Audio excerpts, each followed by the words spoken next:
Hi, this is Michael Buffer, and welcome to the BoxHard Podcast. Hello, everyone. This is Mikey Garcia. It's the monster from the swamps, Regis Prograis. Hey, what's up? This is King Carlos Molina, former IBF world champ. This is Michael, the Bounty Hunter, 2012 Olympian and your people's champ. This is Charlie Edwards, flyweight champion of the world. This is Fast Eddie Chambers, and you're listening to the BoxHard Podcast with my main man, Joey Kuzmin. Hello everybody and welcome to episode 212 of the BoxHard Podcast. I'm your host Joey Kuzmin. I'm joined as ever by Mr. Ayaz Sumra. Ayaz, how you doing? I'm good, Joey. Yourself? Very good, my friend. Very good. Right, let's dive straight into the review part of the show. We're going to start here in Germany at the Conlog Arena in Koblenz in Rhineland-Pfalz, I think it said. Could be very wrong, probably am very wrong. Leon Bun kicks us off 15-0 now, 14-0 before this fight. It was for the IBF International Light Heavyweight title. His opponent, Enrico Colin, obviously very, very tough guy. Been in there with Artur Beterbiev. Really shouldn't have been stopped in the final round of that fight, but that's another story. He was given his fourth loss, now 26-4. It was a unanimous decision for the home fighter, Mr. Leon Bun, so perhaps one to watch there for the future. Young guy, obviously a prospect with a lot of hype around him at the minute in Germany. Moving out now though to the Manchester Arena, Lancashire, United Kingdom. I'm going to start here with Felix Cash, now 12-0. It was a TKO in the 8th round against a very gutsy Jack Cullen, 17-1, now 17-2. Felix Cash still undefeated. It was for the Commonwealth middleweight title. Cullen down in the first round and again in the 7th round. Cash was cut on his left eye in round 3. Very good fight, actually. Really, really good fight.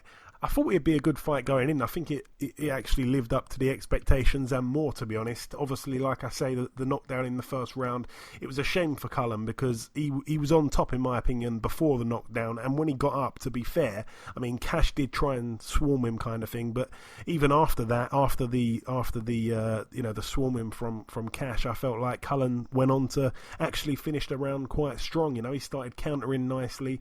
But yeah, it was a 10-8 round for Felix Cash, but there's all the argument in the world to make it a 10-9 round because Cullen boxed really nicely despite that knockdown. He did give it his all for the rest of the fight, to be honest. He won a few rounds, Cullen, but yeah, even though he had his big moments, ultimately Felix Cash was just a bit too good for him. Cash, I felt, showed maturity that we hadn't seen from him before, and he showed he was the better man. Respect to both men. Jack Cullen can come again. Felix Cash perhaps moving up, to a bit of a higher level, if you like. I think Liam Williams has already been calling him out on Twitter. Moving down that card once again, let's talk about Terry Harper. She picked up a good win against Vivian Albanouth. Terry Harper now 9-0, IBO World Female Super Featherweight Champion. Very, very dominant, actually, from Terry Harper. She really showed her class there, and, that was...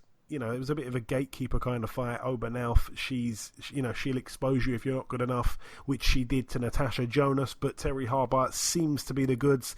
Another female fight on the bill, obviously Christina Linadatu, I think her name is. She defended her her WBO World Female Super-Lightweight title. Katie Taylor moved up in weight but got the win. Close fight, close fight. Two judges had it to Taylor by 4, and Marcus McDonald had it to Taylor by 2. But yeah, it was a real close fight. Some people felt like Linardatu did enough to win. It was a toss-up, It could have been a draw, in my opinion. I wasn't really strictly scoring it, but Katie Taylor once again gets the rub of the green. Those two judges, by the way, that gave it by 4 rounds, Giustino Di Giovanni, I'm guessing he must be Italian, and also Stefan Nicolo, probably also Italian. Seems like the Italian judges the last few weeks have been absolutely awful. Not sure why they're even judging a fight like that, to be honest. Also on the bill, we got to see Martin Bakole TKO in 2 rounds Rodney Hernandez. Hernandez was cut above the left eye in the second round, and it was quite a good performance, I suppose, once again from Bakole, but you can't really read too much into it because, again, this is 2 knockout wins within a space of about 2 weeks against 2 Americans that had about 3 or 4 days notice each, so you can't read much into it. But Rodney Hernandez been in there with some big fighters, big names, and most of the time gone the distance, so on paper that's a great win there. Kes Ashfaq, it wasn't televised, unfortunately, but he got a win against Joe Ham. Ashfaq now 8-0. It was for the vacant WBA Continental Super Bantamweight title. Ham was down in the 3rd round. There was a timeout called at the start of the 7th round to allow the referee to inspect a cut above Ham's left eye, which was caused by an accidental head clash in the previous round, I believe. And basically the doctor and the referee decided to halt the bout, and it went to the cards. Kes Ashfaq won, so a technical decision there. Yeah, pretty wide really to Ashfaq. Gamal Yafai got a win as well. He was able to TKO in 3 rounds Lee Clayton, so Gamal now 17-1. Clayton was down twice in that 3rd round. And of course the farewell fight, Anthony Crolla, a majority decision against Frank Ukiaga. I think his name is. Crolla cut above the left eye in the very first round. Don't feel like he did enough to win it at all. One judge, of course, Michael Alexander, gave it 5 rounds to 5 over 10. One judge, Steve Gray, awful scorecard, 8 rounds to 2 in favour of Crolla, and then Howard Foster, 7 rounds to 3 in favour of Crolla. So very, very, very wide on the cards. Absolutely disgusting in my opinion. Yes, I love Anthony Crolla, but he didn't win that fight, and it's disgraceful to see a card 8 rounds to 2. It really, really left a bitter taste in my mouth, actually, when it was all said and done. I'm not a fan of these farewell fights. I expressed that on Twitter last week, and I think even on the podcast, perhaps. I mean, what's the point? I said it before. Ricky Burns, in my opinion, was having a farewell fight against Lee Selby, but no one really cared. Lee Selby, I felt, was going to win the fight. He did, and that was it. Ricky Burns shouldn't fight again. He may do. He's a bit crazy in a good way, Ricky Burns, but he should call it a day. Tony Bellew went out on the high. He lost against Usyk. Crolla could have gone out on a high, losing against Lomachenko, the best fighter of this era that's still going on now, in my opinion, or certainly up there. But he decided to have a gimme fight, and he shouldn't have got the victory. So that was a bit wrong in my honest opinion. Ayaz, what did you make of that card? Did you watch any of that at all? Yes, I watched the Kate Taylor fight. I think the Kate Taylor fight was really interesting. Obviously, now she's become a 2-weight world champion. She's got, we can see that Cecilia Baracus, David Paysoon, it's all in the Shantan Cameron. So she's got a couple of big fights that she could look forward to in 2020 and 2021. Yes, hopefully we see those fights because they will be really interesting. Moving out now to the Dignity Health Sports Park in Carson, California. Miguel Berchelt was able to win. Very dominant he looked. A KO in the 4th round against Jason Sosa. I've got to say I was very impressed actually with Berchelt. Sosa got battered really. Friend of the show, Sosa. I did want him to win. I think I may have even said it on last week's show. Don't count him out of that because he's a good boxer, but he was down in the 2nd round and the 4th round, and his corner actually stopped the fight during the 4th. The towel came in. So a good win there for Berchelt.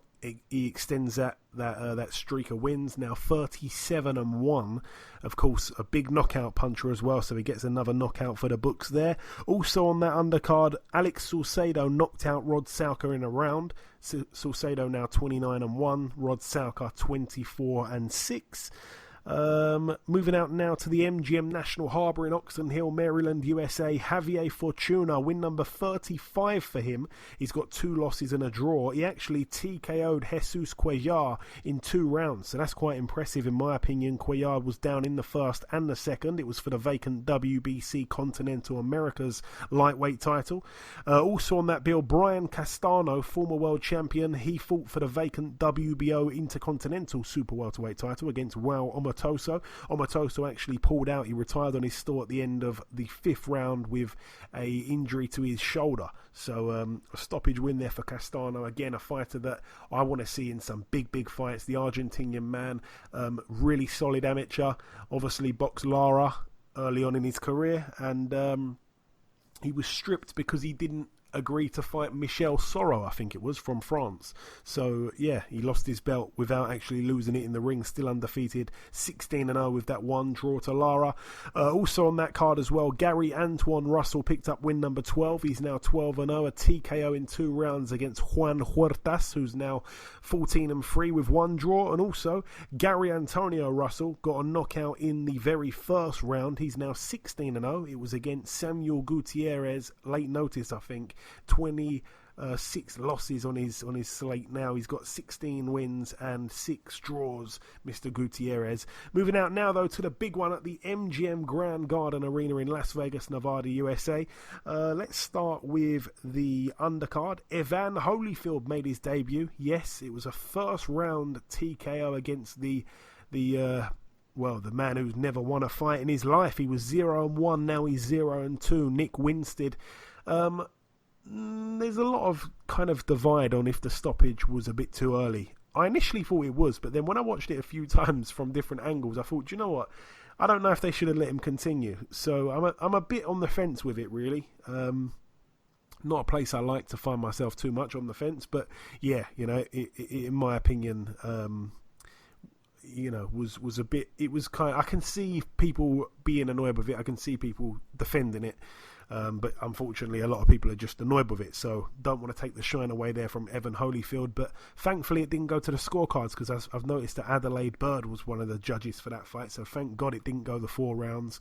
Also on the bill, Blair Cobbs now 13-0 with 1 draw. He took on Carlos Cervantes 11-4, a retirement after 6 rounds for Cervantes. So Blair Cobbs picks up the win, still undefeated. Wasn't all his own way, though. It was for the vacant NABF welterweight title. Cobbs found himself on the deck in the very first round, a round where he was dominating, in my opinion.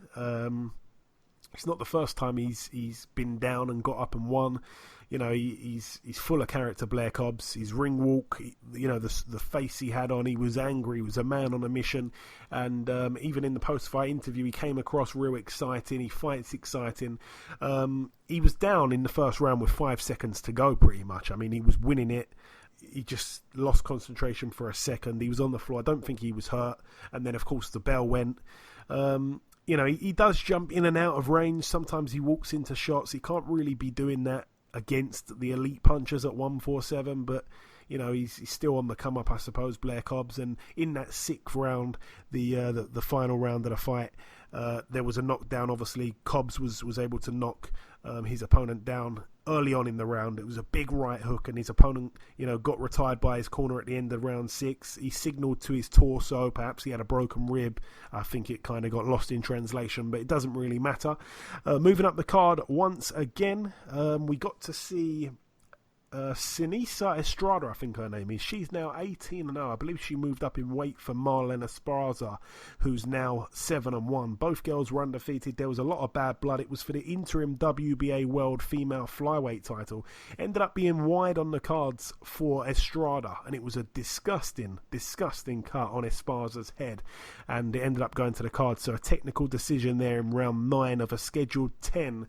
Also on the bill, Ryan Garcia, now 19-0. Very, very impressive when he beat Romero Duno. Obviously, I got the story a little bit wrong on last week's show. I said that, the rematch was on. It wasn't I said it got rescheduled.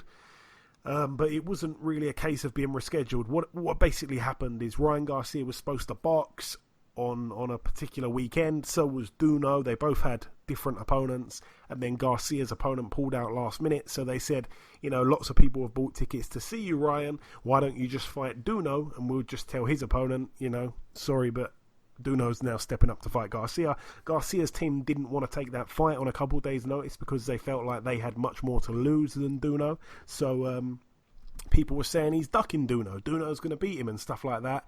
So Ryan Garcia, credit to him, said, you know what, let's make the fight. Let's give each other proper notice. Let's make the fight.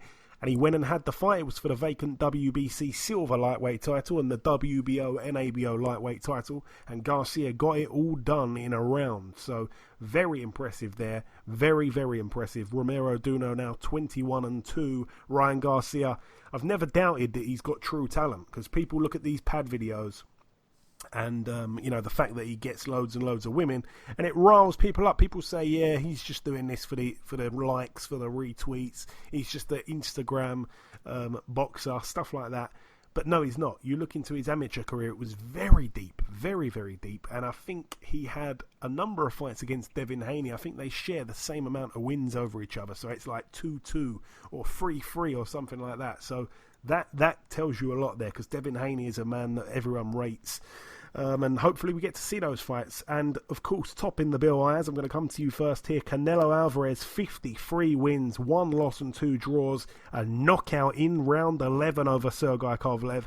We didn't see it coming. The listeners did. Kovalev now 34-4 with 1 draw, and he's dethroned of his WBO World Light Heavyweight title. Talk to me. I mean, what Canelo, like I say, he's pound for pound great. Pound for pound, in my opinion, number one. It has to be. I mean, a lot from the first 3 rounds, I had Kovalev winning. For me, I had Kovalev winning the fight, and obviously Kovalev was doing very, very, very good. And obviously with Canelo, like, he was hitting him with the body shots. Kovalev was jabbing him, and obviously coming towards the end of the round, like, Canelo hit him. Did he hit him with a body shot in the 11th round? It was all headshots, which again we thought the body shots would play a part, but they didn't. It was all headshots. Yeah, I mean, it was a brilliant headshot, and obviously knocked Kovalev out. He's the best fighter of our generation, I have to say. Obviously, we know Floyd Mayweather. His only record is where he's got a record of 1 loss to Floyd Mayweather, but he lost that when he was very, very young, and Floyd Mayweather drained his body, come down to 154. But now, if you look at Canelo, a lot of people are saying that he should fight Batavia, Bivol. There's a rumor of him fighting Billy Joe Saunders and Cinco de Mayo. If I was him personally, I want to see the fight between him versus Bivol, because I think that would be a brilliant bust up. Yeah, I think he drained Canelo down to 152. I think it was a catch weight, but yeah, you're right. People have been tweeting this week saying it just goes to show how good Floyd was. Yeah, I mean, that is true, but Canelo wasn't what he is now back then when he fought Floyd. Floyd got him at the right time when he was still a kid, and I'm not taking nothing away from Floyd. Unbelievable. He absolutely schooled Canelo, unless, of course, your name is CJ Ross, where you had it a draw. But yeah, unbelievable performance from Floyd. Canelo's come on and on and on and on. He's in the prime of his life. There's a real shout now for him being pound for pound number 1, actually, after that. I've got to say it. Unbelievable performance. We did think that the body shots would play a part, and it was quite shocking to see that, the headshots was what actually did it for him. Let me talk us through the fight real quick, though. The first round, Kovalev came out doing what he should have been doing. He was, he was sticking to the jab. He kept the smaller man at bay.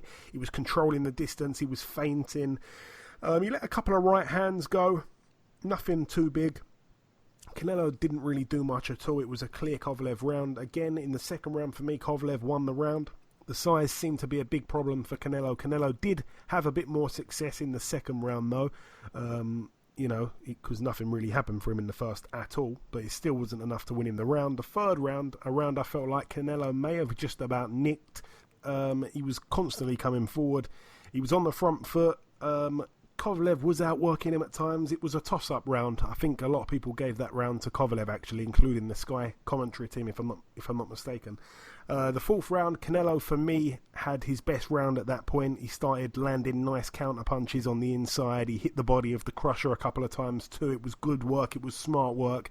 Round 5, again a Canelo round for me. I felt like Kovalev did land some of his best shots in that round at that point. But again, for me, Kovalev nicked it. He was outworking Crusher. Sixth round, the pressure was starting to get to Kovalev. You could see it. He did start to get on the front foot at the back end of the round, but he was dominated by Canelo. Canelo was starting to dictate the pace of the fight as well, so I had it 4-2 to Canelo, I believe. The seventh round, for me, a Canelo round. Again, he was picking up the volume. Good work from him. It was masterful boxing. Kovalev completely neglected his jab. He wasn't pushing Canelo back. He was backing up himself too much. He was respecting Canelo way too much, I felt. The eighth round, I felt like Kovalev might have done enough to nick it. It was, again, a bit of a toss-up for me. The ninth round, Kovalev certainly won it. Canelo did seem to slow down himself. I felt like it was a big chance for Kovalev to get back in control. The 10th round, Canelo won that round for me.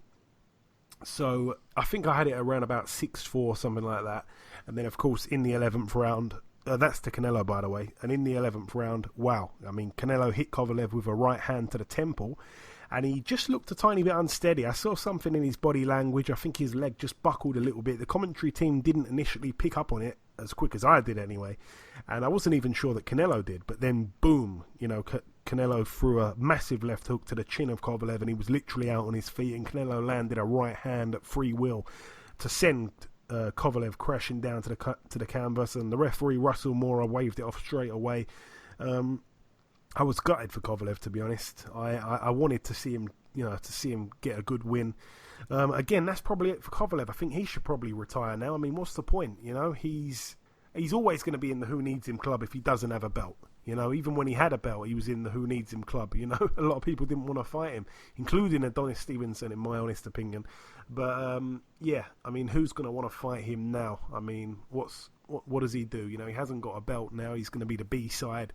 I think he should just end it there, in my opinion. But he may carry on. I think he's signalled perhaps that he does want to carry on. Yeah. You're right, I think Canelo arguably is pound for pound number one now, and I just couldn't believe he got the knockout with headshots and not body shots. Very, very impressive from Canelo. The size difference was incredible on the night. Does he stay at 175? If he does, I'd love to see the Bivol fight. Bivol's talked about it. Bivol even said he'd go down to 168. Will he make 160 again? Will he be able to lose 15 pounds and go back down? Maybe. He seemed like he grew into the weight a little bit in terms of packing on the muscle. But Turbiev, I think that's a bad fight for him stylistically, but hey, it could happen. We want to see those fights, bad styles or not. That's about everything. I think that we've covered everything there. Literally 1 point gained for the listeners last week. That was it. We only predicted on one fight. It was the Canelo fight. The listeners went with Canelo by KO. Myself and you, Ayaz, both went with Canelo on points, so we didn't get anything. The listeners have now overtaken Ayaz on the prediction league. I think 16 points to Ayaz's 15. But that is how we wrap up part one. The last thing, of course, is to welcome our very first guest. Ladies and gentlemen, please welcome the top heavyweight contender and self-proclaimed people's champ. It is, of course, Mr. Michael Hunter. Mike, welcome back on the show. Oh, man, thank you for having me. How's everything? Everything is great, my friend. Everything is great always when I'm speaking with you. So we last spoke, Mike, back in early August. It was just before the Kuzmin fight. That fight was a real test. Some people saw it as a 50-50 fight going in. However, you managed to dominate the fight. You managed to score an excellent knockdown with a beautiful shot. He was a tough guy, Kuzmin. What did you make of your performance on the night, Mike? When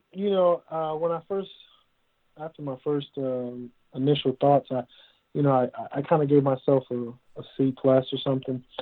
I'm like my hardest critic, so yeah, I kind of still stick with that. I know that there's other gears to me, so we've just been working on trying to get those gears out of me for this fight and continue, training hard and maximizing my potential. And of course, after that win, you were rumoured for a long time to be on that Joshua Ruiz rematch undercard in Saudi. You're now on the bill. You'll be boxing Alexander Povetkin. This fight is, an absolutely excellent fight for the fans. What do you know about Povetkin as a fighter, and how tough is this fight compared to your cruiserweight battle with Alexander Usyk? Oh, that's a good question. I think this is going to be a much easier fight, actually, than a Usyk fight. As far as, me being a lot more experienced, older, I'm stronger, I'm faster. So I think this fight is going to be a little easier than the Usyk fight. But this guy is a tremendous, he has tremendous accolades. Just like, my last opponent, he has, tremendous willpower, tremendous amateur background and professional background. So this is not going to be an easy test for me. I definitely know that. And this guy he doesn't lay down for nothing. So I know he's coming to fight. He's coming to win. And he's like he's like the old bull, you know what I'm saying? So he's going to be there. And again, it's going to be an exciting fight. And again, this fight has been, it's been received really, really well. What I've seen online, people are saying, this is the juiciest fight by far on the undercard. And it's a good undercard, but people are saying this is the number one fight.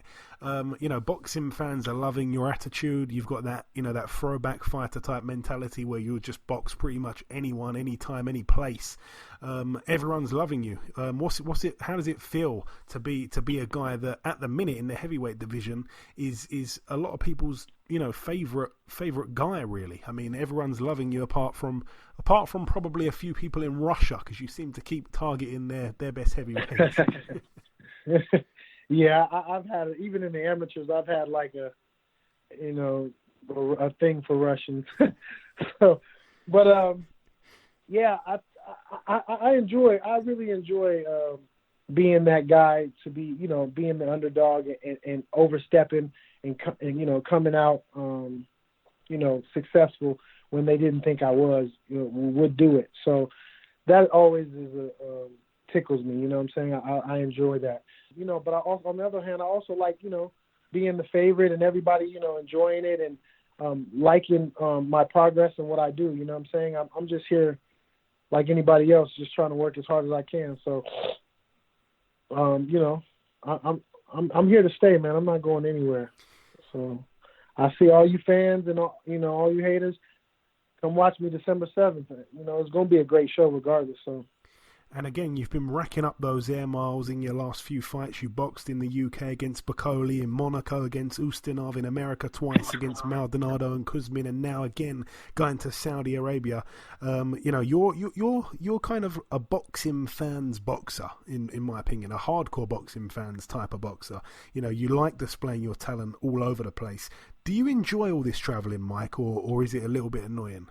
No, that's kind of what we're used to in the amateurs, traveling, not knowing who you're going to fight and when you're going to fight them and stuff like that. You might know who's in the tournament, but you don't know, you don't get to pick and choose. So these things are not new to me. And, I'm just like that gritty guy. I'm ready, you know what I'm saying, at any time. My dad was like that. I come from that real, I'm a real fighter, you know what I'm saying? So it's going to be a great night, man. I plan to knock this guy out and make a giant statement and, and continue to keep rolling. These guys, people have always counted me out. People don't know who I am, you know what I'm saying? So a lot of those guys are counting me out, but, let's rumble, put the gloves on. And again, you were, I'm guessing, starting to kind of get your training camp for this fight in order, and then, to my understanding, the phone rang, and on the other end was Andy Ruiz, and one thing led to another. You're now working in his training camp. How did that all come about, Mike? Yeah. It was actually, that was kind of, I was just working out my own training camp, trying to figure out how, and when and where and stuff like that. And I got a call from Andy. And his team, not necessarily him, but his team, asking me, if I would like to join their camp and stuff, or I could help them out. And I had my own camp and my own stuff to get ready for, so I wasn't really there to try to be a sparring partner. So they said they would help me and accommodate me for anything that I needed, and it would just be a camp. We'd be all doing camp together. We're all fighting in the same place, so. They really embraced me, and I've always had a good relationship with Andy Ruiz and Big Andy Sr., and also his coach Manny. So I guess it was just a good fit for them and also us too. So it's far away from from my home and so it gives us a good.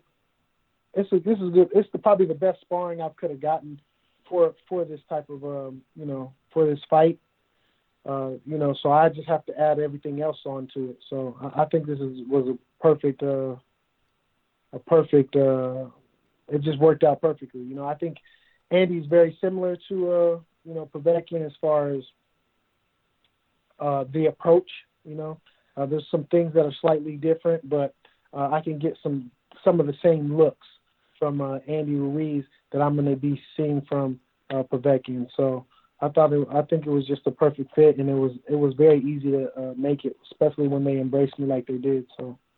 And how does Andy look in his preparations for this rematch? Obviously, everyone's talking about he's in much better looking shape now. How is he looking in the build up to this second fight?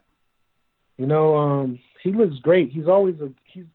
I've said it before. He's always fought at a heavyweight. At that size. He is a little smaller. Getting a little more toned and stuff like that. I heard Anthony is trying to lose some weight, taking Andre Ward and other people's advice of trying to stop bulking and stuff. So I think it's gonna go well with Andy Ruiz's plan is to drop a little weight as well, so he can get the speed. I think they bulked up in the last fight because of the weight, and they knew Anthony was going to be big. So I think it goes right along with the plans. It's just perfect. So he's looking really good. He's a very he's super strong. He has great timing, and he's there. He's not going to lay down. He's there to win. You know what I'm saying? So, and obviously he showed that in the first fight. So. We never know who's going to win when it comes to the night of the fight. But right now, everything is in all his preparation and everything is in line for him right now to do exactly what he's supposed to be doing. So, it only takes one bad day, and it doesn't have to be the night of the fight either. It could be, during sparring or, some little energy that turns over. But right now, at this point, everything is going as planned. I would say. And I'm going to put you on the spot a little bit. How do you see the rematch playing out, Mike? Like I said, I think, Anthony has the thing I think with Anthony, he has to have a determination. He has to have like some animosity, some type of grudge, I guess, to compete at his best, I think. That's just my opinion. I'm not trying to, put facts on the man. So, but, just from my observation, that's kind of what I see. So I think he has a good reason now, you know what I'm saying? I think that one of the reasons why he did take that L is because he kind of overlooked it and, it just was, another day to him, you know what I'm saying? Some people, when you're at that pedestal and you're up there like that, you could tend to let things get over your head, even if you're still working hard and you're still a humble person, so certain things could slip through the cracks. So I think this fight is definitely going to be a very different fight than the first one, but I can see it playing out the same way. You know what I'm saying? There's a lot of different things that as far as, it depends on, who's going to implement the game plan the night of the fight. You know what I'm saying? All the preparation and all that stuff is there to, to continue with the game plan, but, everybody got a plan until they get hit, so we'll see. And talking, I really can't call it this one. Okay, that's cool. The last time I kind of was favoring. Well, to me, I kept talking about Andy Ruiz, but I kind of was favoring Anthony Joshua because of everybody's forced opinions.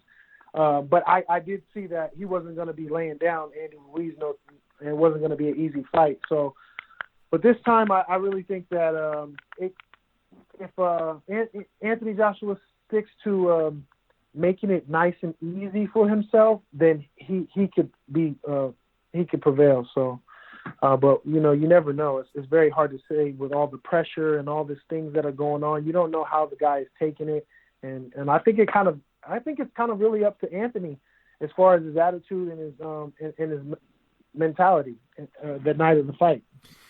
Yeah, I mean, like I say, a brilliant fight to cap off what's been a great year in boxing. But yeah, you were one of the few guys that really did give Andy a big shot in the first fight, despite what everyone said. Coming down to the last real question now, Mike, talking of rematches, Deontay Wilder versus Luis Ortiz, number 2, November 23rd. Are you happy that the rematch is happening in that fight, or are you not really interested in seeing that again? I could take it or leave it. Actually, I'm on the fence. You know, I'm happy for Ortiz that he gets another shot. You know, I don't know how long it's been since the last fight, but it's been at least a year. You know, and when you get to the age that he's at, which nobody really knows, but when you get to the age, we know he's old though. When you get about that age, you know, every day counts. You know, every year is a big year. So this could either be his big bang or his big bang. He could be out of there. So you never really know. You know, some fighters, we supposedly get old in the night of in one day. So I think, you know, as far as the energy and tenacity and, you know, liveliness, I think Deontay, I mean, he should be able to pull it off. He's already pulled it off one time, and you know, so he's even more confident than ever. And it's hard to break that once you've you know what I'm saying, once you know you have that inside you. And Deontay he goes off of his confidence anyway. He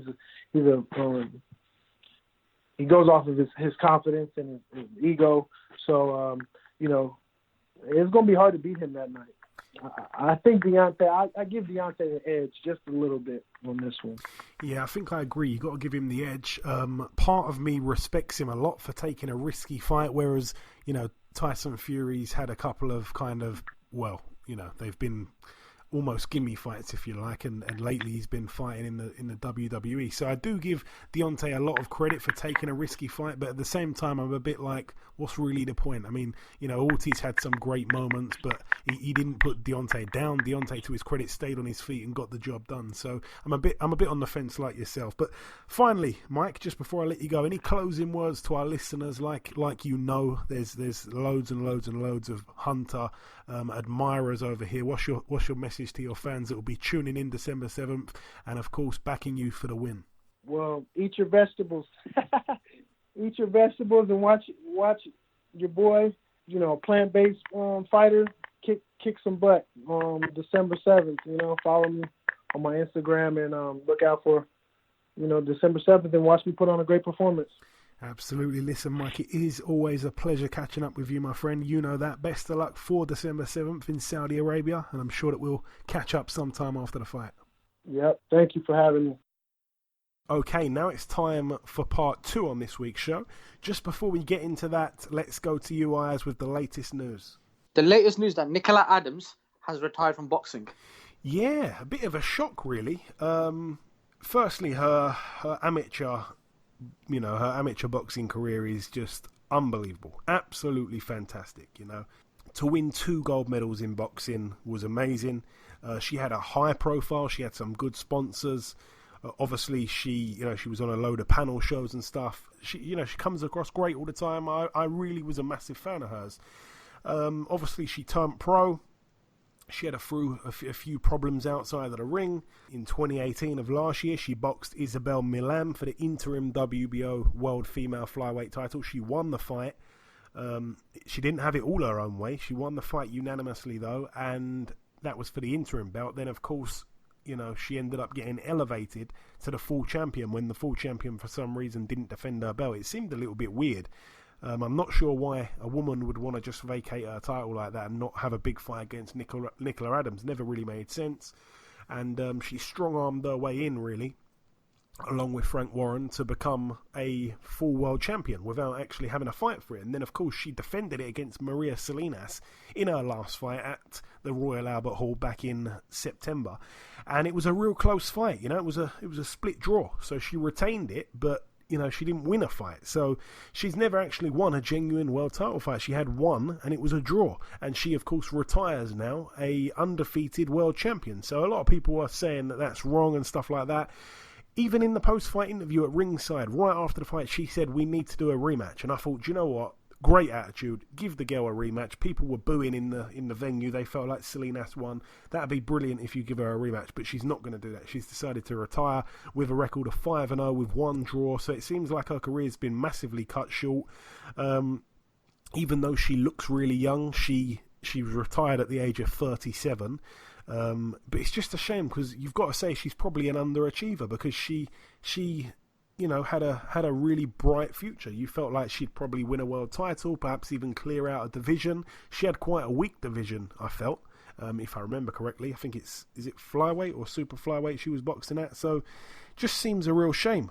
It really does seem a right shame. So I felt she'd move through the weights, be very active, but I haven't read her full statement. I don't know if an injury has forced her to do this or her love of boxing's gone. I don't know. But we wish her the best. She, like I say, always came across good. And, it's just a shame, really, that we didn't get to see the rematch. I hope that Salinas gets to fight for the vacant belt in the near future because I felt like she certainly deserved another shot for sure. The next news is that WBC Super Bantamweight champion Ray Vargas and flyweight mandatory Julio Cesar Martinez have tested positive for minutes trace elements of clenbuterol in VADA tests. However, the WBC have decided not to take no action as they believe it was due to contaminated Mexican meat, as with Canelo in 2018. Yes, very bad news. That kind of throws into question Charlie Edwards' no contest fight, obviously against Martinez. He tested positive, so Charlie's come out and said, yeah, I knew he was on the stuff. Andrew Selby obviously lost to Martinez as well, so it kind of throws his defeat into question. Ray Vargas, a brilliant fighter, such a long undefeated streak for him. It throws it all into question, so it's terrible. I mean, if it's in your system, in my opinion, you should be banned. It's up to you, it's up to you what's in your system. It's down to you. You should have to pay the price. It was a minute finding, okay, but it's not good enough. This Mexican meat thing. It seems like if you're Mexican, then you can get away with it. It's really wrong. But I don't really know enough about the situation and stuff like that. I just feel for people like Charlie Edwards and for Andrew Selby and Ray Vargas, obviously former opponent of Gavin McDonnell, even though he beat Gavin McDonnell fairly comfortably. You got to feel for these guys who have probably been fighting on an unlevel playing field. We don't want to see that in boxing. No time for that at all. Yep, Tony Harrison will face Jamel Charlo for the WBC Super Welterweight on December the 21st at the Toyota Arena in Ontario. Yes, it's good to see the rematch is taking place. Obviously, Harrison dethroned Charlo. There was a lot of people that were moaning about the scorecards. Some people felt like it was a bit controversial. It was a close fight, but it's good to see the rematch is taking place because if there's any controversy, then we should see a second fight. There's been a lot of fights that haven't had that controversy and we've seen a second fight anyway, so it's good that the fight is finally happening despite quite a few delays for whatever reason, and may the best man win. Hopefully there's no controversy come the fight date, and all the best to Tony Harrison. I hope he pulls it off again. Friend of the show. Eddie Hearn has launched a match from Spain with his first show set for December the 12th in Barcelona. Sandor Martin will defend his European Super Lightweight title against Joe Hughes, and David Avanesian will defend his European title against Jose Del Rio. Yeah, it's good to see Avanesian on the road once again in Spain. I don't know if he's loved over there or hated because he's beaten Lejaraga twice now. But Sandor Martin, a fighter that I know about as well. Not a bad fighter, to be honest. He's one of Spain's best, which doesn't say too much, being respectful to the people of Spain there. But in his last fight, I mean, you might know his last opponent. He beat Andrea Scarpa, who, of course, I think boxed, was it John Wayne Hibbert and O'Hara Davies, I think? He actually made Scarpa retire on his stall. That was back in July of this year. So, not a bad fighter. He lost to Anthony Yigit, and one of his other losses came early in his career to Alexandre Lepelle. So, not a bad fighter. I mean, it's not a fantastic card, but Avanesian invades Spain once again. Yeah, Francisco Patera has been ordered to defend his European lightweight title against Lee Selby next. Wow, I didn't know that. That's the first time I've heard of that, but that's good. That's good to see. Someone was talking about it on Twitter the other day. Who did they say? I can't remember who it was now. I've got to find it because they deserve a mention, actually. Bear with me just a sec. Someone said who he should defend against. I think it was Yeah, Ricky Burns against Patera. If Ricky Burns were to carry on, a big fight in Scotland for the European title. Yeah, I mean, if he does carry on, that would have been a good fight for him. That one was from @GBFletch23. I like that one. But yeah, he's going to defend it against Selby. That's an interesting fight, to be honest. If Selby doesn't win, then he should call it a day. Definitely, he should be beating Patera, and I think he will. I think stylistically, he's probably cut out really for Lee Selby. I think Lee Selby can box and move, and win that one on points. In my opinion, he certainly should beat him if he's got any left in the tank. Selby. Yeah, the December the 7th undercard has been announced. Filip Hrgović will face Eric Molina. John O'Carroll will face Scott Quigg, and Marco Hunter will face Alexander Povetkin. Yeah, solid undercard. Obviously, we spoke to Michael Hunter earlier on in the show, but that's a brilliant fight. Quigg against John O'Carroll, good fight, but I think Quigg wins that one with ease. I think Quigg is. Do you know what? I think Quigg wins it with ease. I think Quigg will probably beat him on points, probably. But that will make for a good fight because John O'Carroll is a guy that comes forward a hell of a lot, and so's Quigg. So that'll be quite exciting, I think, actually. And of course, Hrgović against Molina. I thought Molina was still banned by UCAD, but whatever. All the best to Molina, friend of the show, lovely guy actually. For those that may not know, while he was getting ready to fight Deontay Wilder in the biggest fight of his life, he was still attending the school where he's a teacher at for disabled kids. So he may even still be a teacher at the school. He's dedicated a lot of his life to being a teacher for disabled children. So good guy, Eric Molina, and he always gets my respect. I'd love him to beat Hrgović, but of course Hrgović looks a little bit special in my opinion. Any other news, Ayaz? Elida Alvarez will face Michael Seals in a light heavyweight clash on January the 18th at Turning Stone in Verona, New York. Yeah, the Turning Stone Resort and Casino. Elida Alvarez, since losing to Kovalev, hasn't done anything. That was earlier this year. That's going to be his one fight of 2019 because this fight that you're mentioning happens, like you say, January 18th, 2020. Sounds crazy to be talking about fights in 2020 already, but we're nearly there. Amazing how quick this year's gone. So yeah, Alvarez looks to get back in the ring there. He takes on Michael Seals. I think Alvarez should have way too much for him. We forget that because I was looking at Seals and he's 37 years of age, and I think, wow, that's pretty old. But then you look and Elida Alvarez is 35 himself. Do you know what I mean? So both guys combined age of 72. But yeah, Michael Seals, he's a big puncher, but I don't think he will have anything to really pose a threat to Elida Alvarez. I mean, he's been in there with Edwin Rodriguez and got knocked out in 3 rounds, so I think, Alvarez is a bit above the likes of Rodriguez, in my opinion. Is that everything for the news, Ayaz, or? Yep, that's it for the news. Okay, thank you very much. Ayaz, moving on to the preview part of the show now. Saturday at the St Mary's Band Club, I think it's happening in New South Wales, Australia. Lucas Brown, former heavyweight world champion, 28-2. He's in a 4-rounder against John Hoput, who is 12-6. This one is, I cannot stress it enough, this one is an absolutely excellent card. Shout out to Lee Eaton of MTK. This one takes place at the York Hall in Bethnal Green, London. It's a complete sellout, but you'll have to watch it on ESPN Plus or on IFL TV. On the undercard, George Fox, the son of Don Charles, 2-0. He's in a 4-rounder against Artur Kubiak, who's 2-3. Daniel Egbanike, I saw him the other day when I was driving. He was on the pavement walking. Anyway, he's 5-0.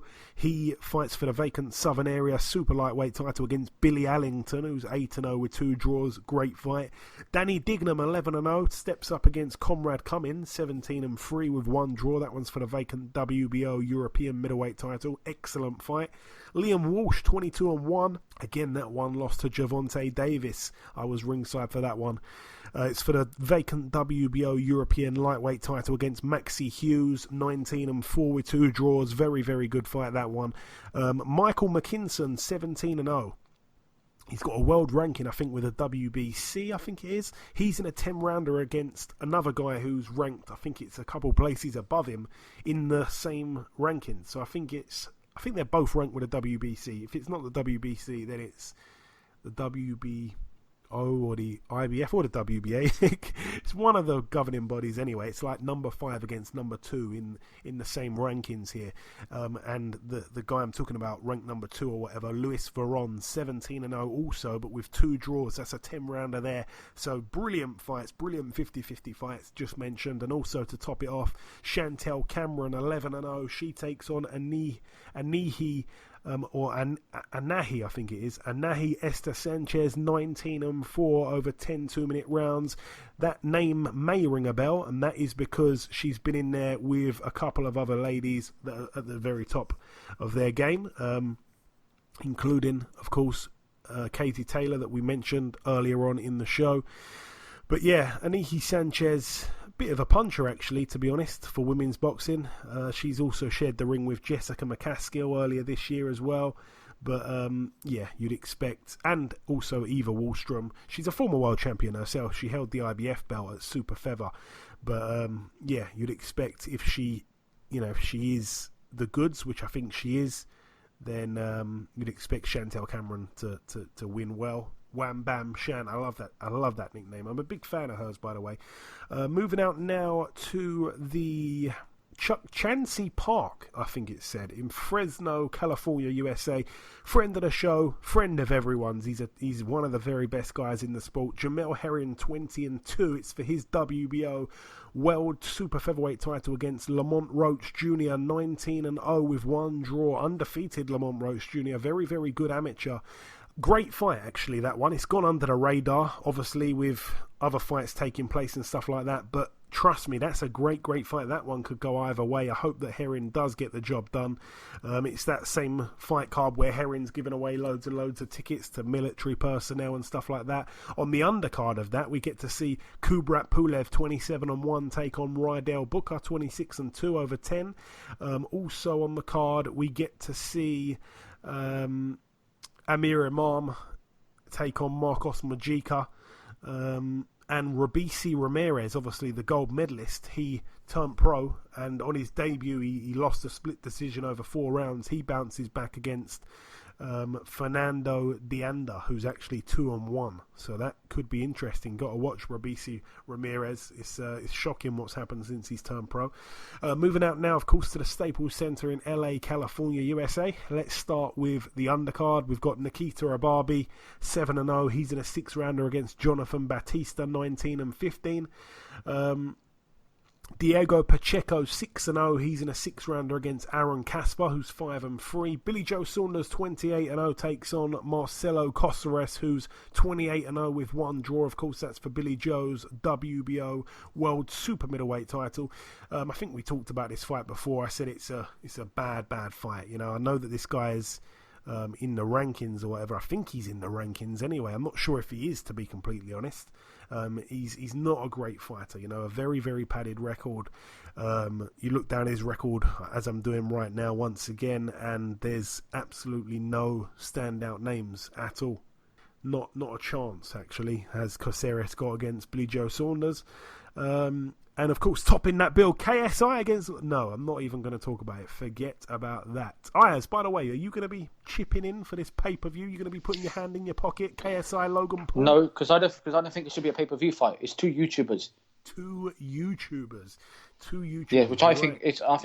Which I don't think is a pay-per-view fight. You got this, and then next month you got the Anthony Joshua fight. Is this really a pay-per-view fight? No, it should be a Sky Sports, just a normal fight. I don't even think it should be on Sky Sports. I think it should go back to YouTube. But anyways, leaving it there, the final bill to mention takes place at the Alamo Dome in San Antonio, Texas. James Kirkland tops the bill, 33-2 against Jazz Phipps, who's 10-7 with 2 draws. What on earth is going on there? But the big shout out on the undercard to Selena Barrios, 6-1. She's in a 6 2-minute round contest against Alison Martinez, who's 1-3. Selena Barrios looks like a bit of an easy touch, really, for her.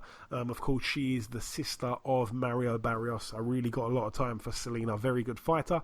That is everything, though, for this week's podcast in terms of us talking. There is one last thing to do. You know what it is if you've listened before. It is time to welcome our second and final guest on this week's show.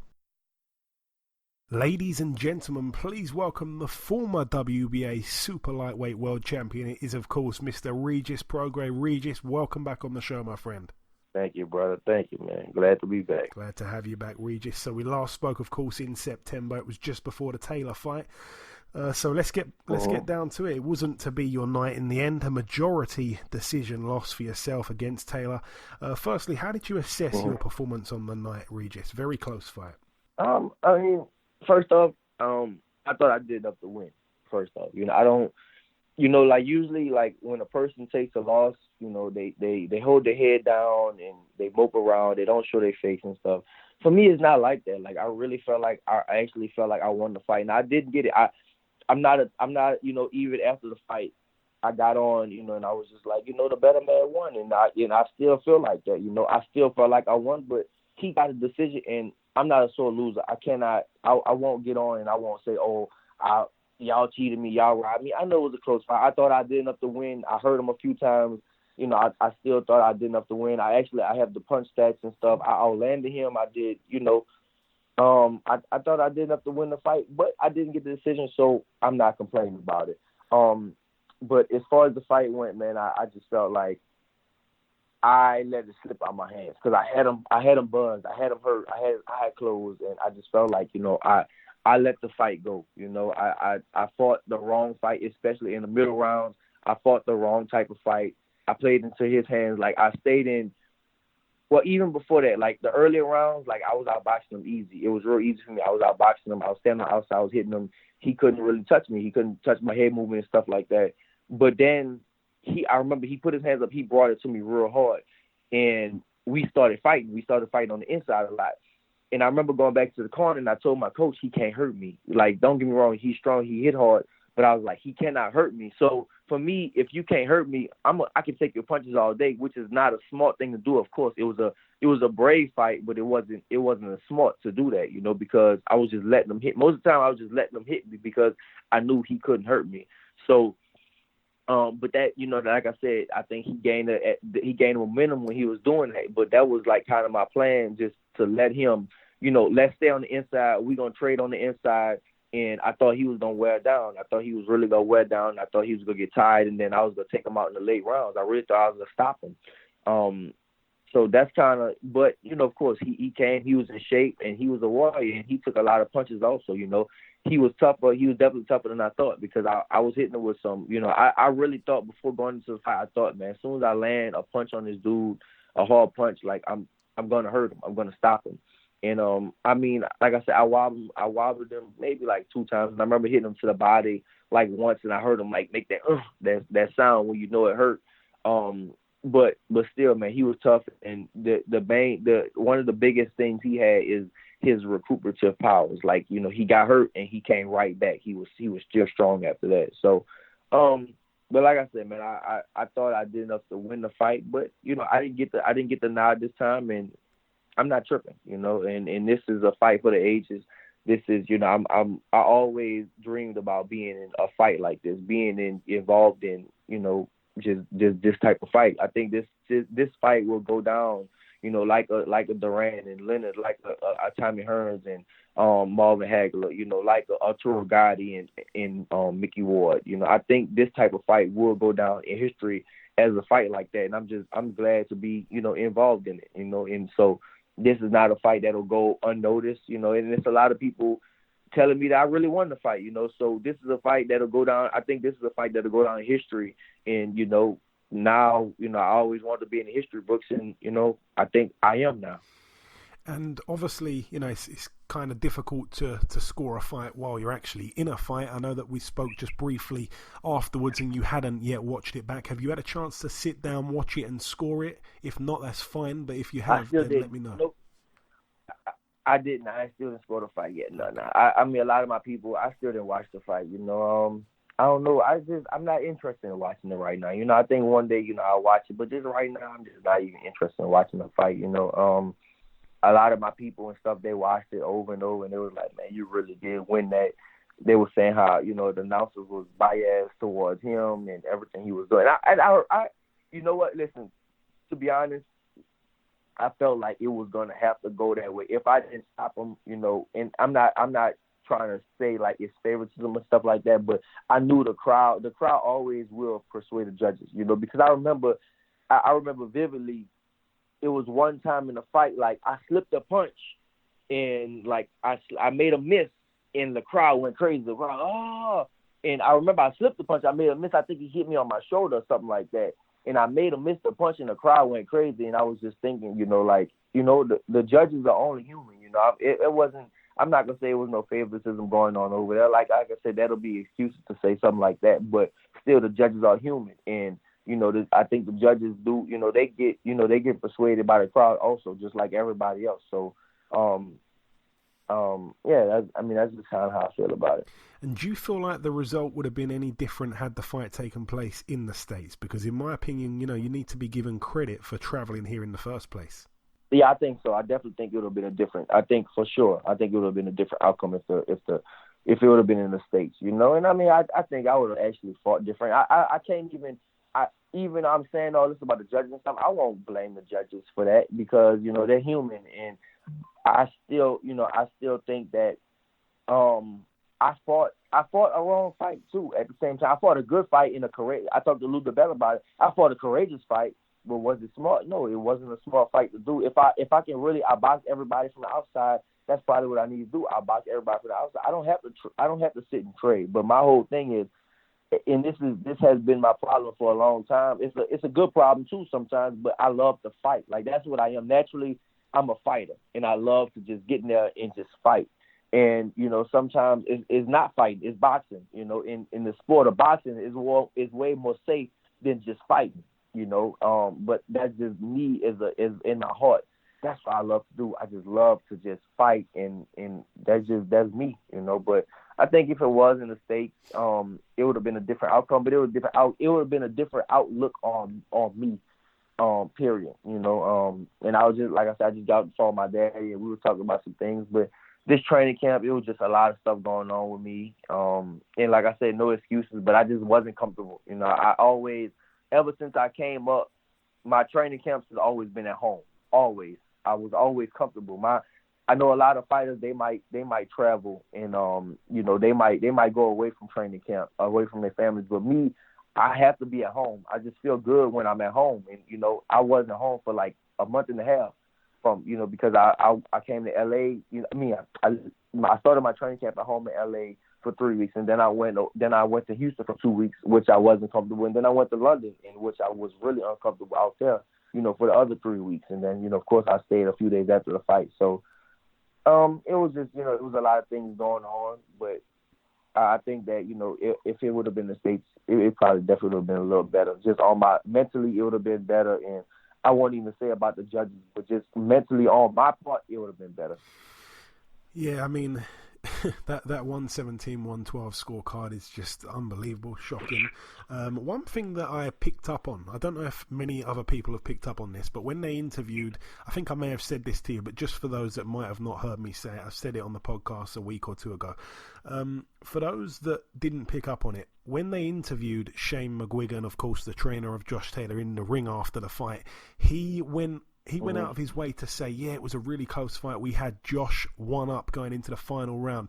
And for me, that's something, you know, why would you say that? You'd say, no, we had him. If you felt like Josh Taylor won the final round, then you'd have said we had him by 2 points. But he went out of his way to say we had him one up going into the 12th.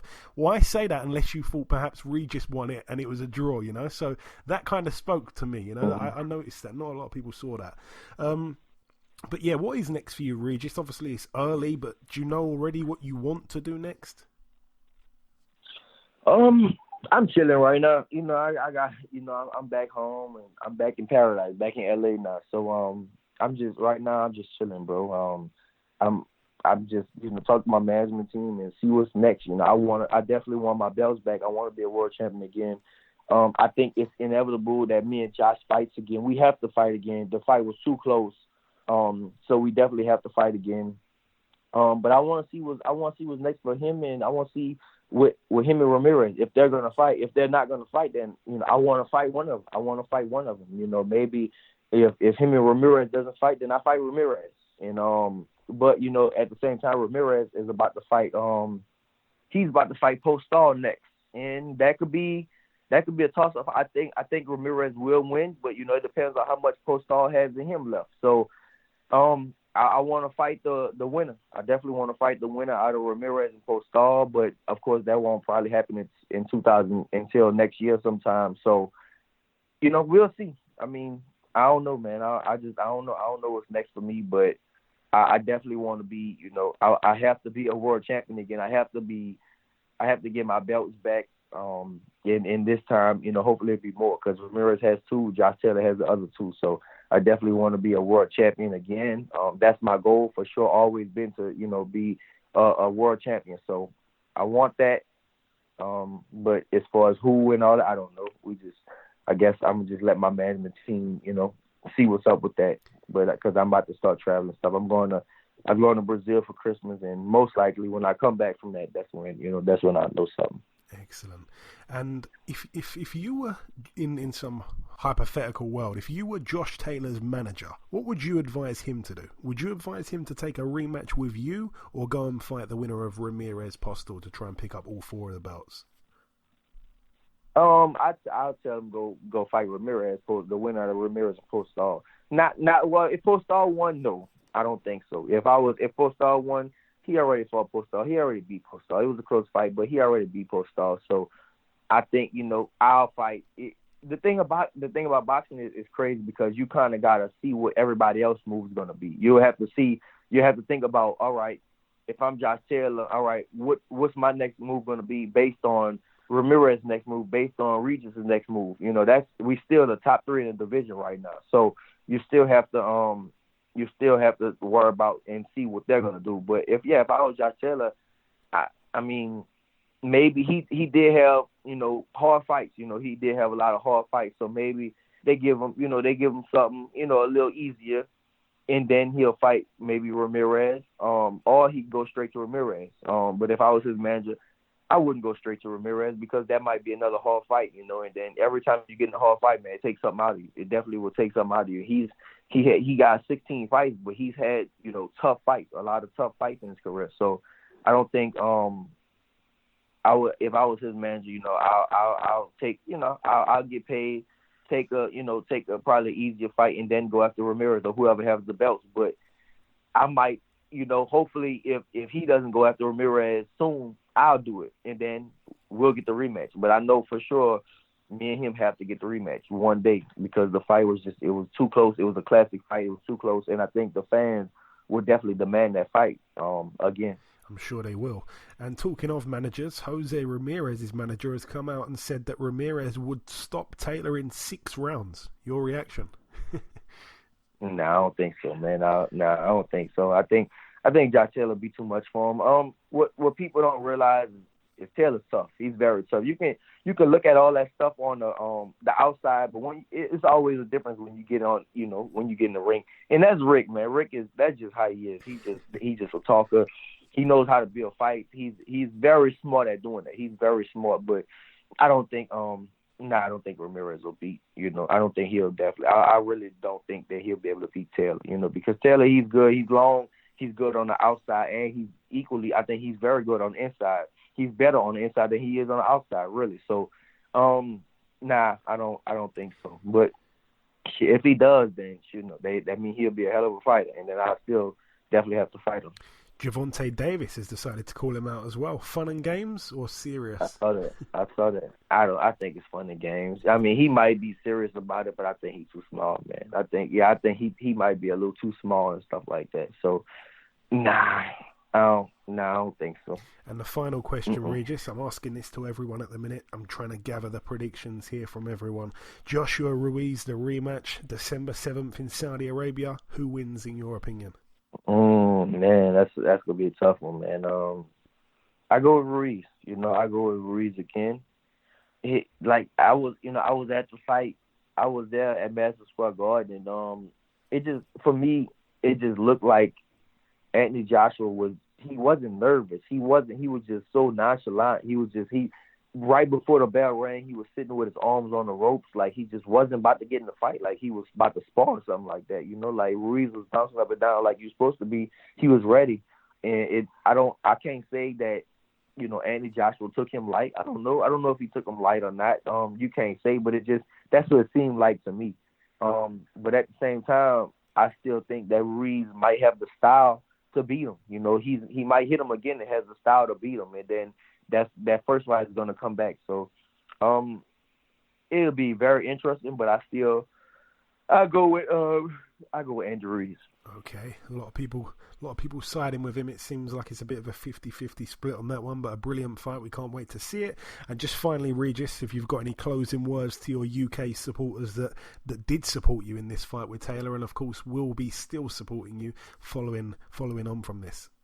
Yeah, I mean, I just want to shout out to the UK, man. Like I felt like I didn't feel like.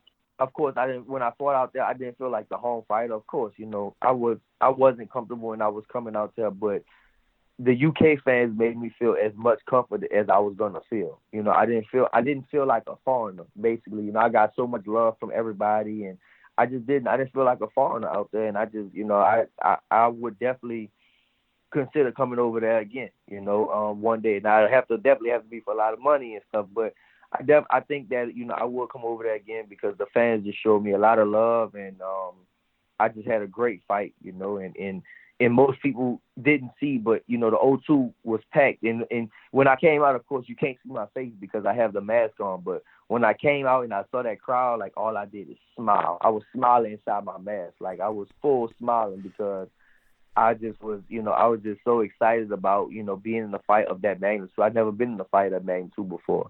And a lot of people were saying I was nervous and stuff, and it's just, that wasn't the case, man. I was happy. I just couldn't wait. Like, if you see me, right before the fight, right before the bell rang, I'm just warming up, I'm getting ready, and I just couldn't wait. That was, a dream fight for me, and I loved every second of it. And the UK was great to me, and all the fans. It didn't seem like I was. It really didn't seem like I was a foreign fighter, Of course, I was the hometown fighter, but it didn't seem like I was a American fighter coming over there. It was all love, and I loved it. Excellent, man. Great to hear that. But listen, Regis, I want to thank you so much for giving me some of your time. Best of luck with everything going forward. Enjoy your break. Enjoy Brazil, and we hope that we can speak at some time or some point in the new year. All right, cool, bro. Thank you. Okay, and this wraps up episode 212 of the BoxHard Podcast. I've been your host, Joey Kuzmin. Ayaz Sumra has been Ayaz Sumra. A massive thank you to our two guests on this week's show, the former WBA Super-Lightweight World Champion Regis Prograis and the Heavyweight People's Champ Mr. Michael Hunter. The prediction league currently stands at myself in the lead on 21 points. You, the listeners, are now ahead of Ayaz with 16 points. And of course, Ayaz is tracking at the back, last place with 15 points.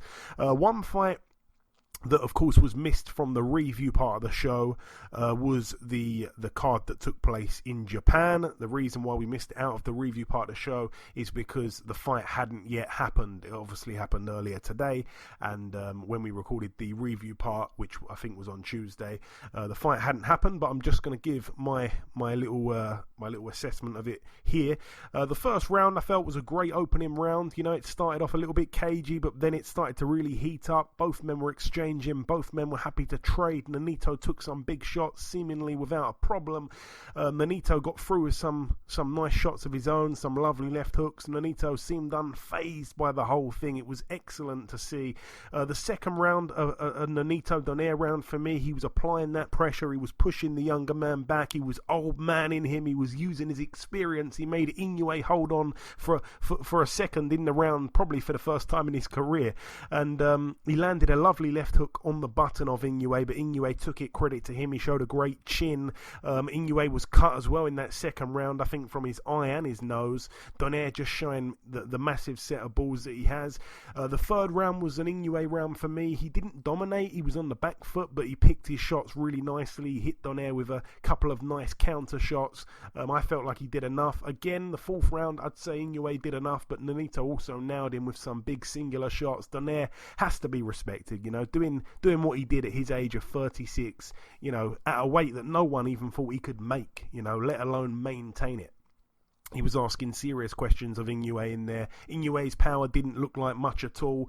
Donaire was taking the shots quite comfortably. The fifth round was a great round for Inoue.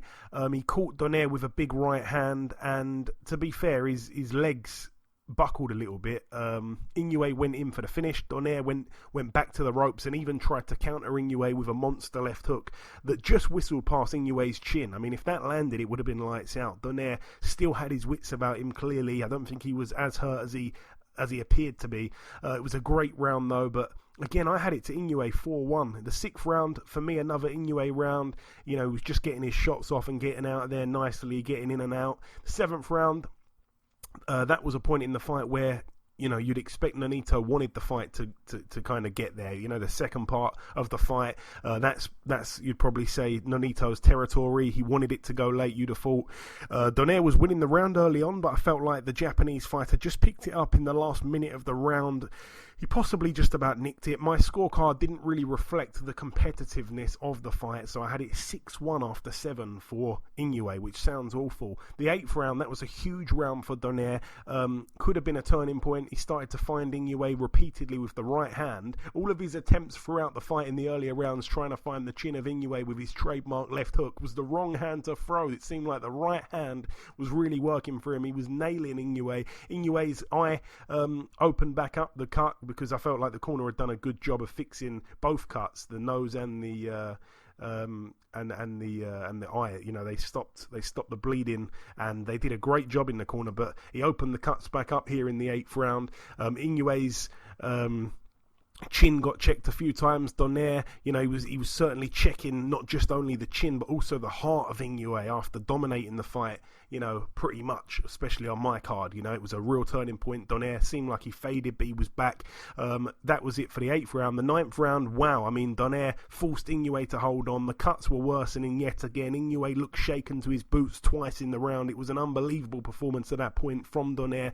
6-3 I had it after 9 rounds. The 10th round, credit to Inoue. He came out, he boxed excellently. He came out and looked as fresh as he looked probably in the first round or the second round. He was stepping in and out. He landed shots and was getting out of there. He seemed to stun Donaire as well late in the round. Inoue honestly looked like he'd been given an energy shot or something in between rounds. I mean, it was unreal how fresh he looked. It was almost as if they'd swapped him for a twin brother who had equally the same amount of talent. It was unbelievable. Brilliant round from Inoue so late in the fight.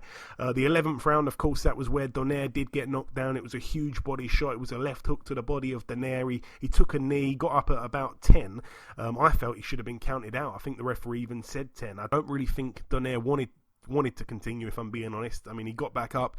He looked there for the taking, but somehow he did survive the round. He even landed a huge left hook counter, but a big round there, of course, a 10-8 round for Inoue. And then in the 12th round, not really much action in the final round. It was another round for Inoue, though. So on my card, I had it 9 rounds to 3 with one 10-8 round in there for Inoue. So very wide on my card, but just absolute credit to Donaire. I'm a lover of Donaire. I love Donaire. Great guy. One of the nicest guys in boxing, and he had a bit of an easy path to the final. To be honest, let's be real. No one said he'd make the weight at bantamweight. No one thought he would do it. He went in there. He fought Ryan Burnett. It was a good fight. It was just warming up, and then Burnett had the freak injury, so Donaire won. He was a bit lucky to win a world title that night. Then he was supposed to take on Zolani Tete. Zolani Tete pulled out on fight week. He ended up fighting Stephen Young, who didn't have much notice. He knocked him out devastatingly, and then he found his way to the final without really beating anyone. He didn't really beat Burnett convincingly because of the injury. He didn't get to fight Tete. Those were mouth-watering fights. He saw himself in Japan on a Thursday, against the monster that is Inoue, and he put on a brilliant fight. He showed us all that he was a worthy finalist, and I think he solidifies himself. He should stay at bantamweight because he's a real problem. He probably beats anyone at that weight aside from Inoue. I mean, go after the other champions all day long. He's one of the best fighters at that weight. It's shocking. At 36 years of age, he's a complete future Hall of Famer for sure. But yeah, that was my assessment of the fight itself. Of course, there has been one or two pieces of news as well that have broken whilst we've been recording the show. Daniel Dubois will be fighting on December 21st at the Copperbox Arena. His opponent has now been named. It's Kayataro Fujimoto of Japan.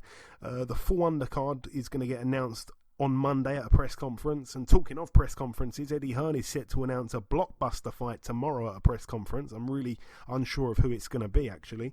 And also, following Inoue's win over Donaire, he actually signed a contract. He needed to get the win for it to be triggered, but he's now signed to Top Rank. He's going to fight 3 times in 2020, including 2 fights in America at the start of the year, and then I think he's going to have a homecoming fight at the end of the year in Japan. But that is about everything from me. Tell a friend to tell a friend to tell a friend. Enjoy your weekends, people. Thank you all so much for listening to this week's podcast, and we shall hopefully see you all again next week.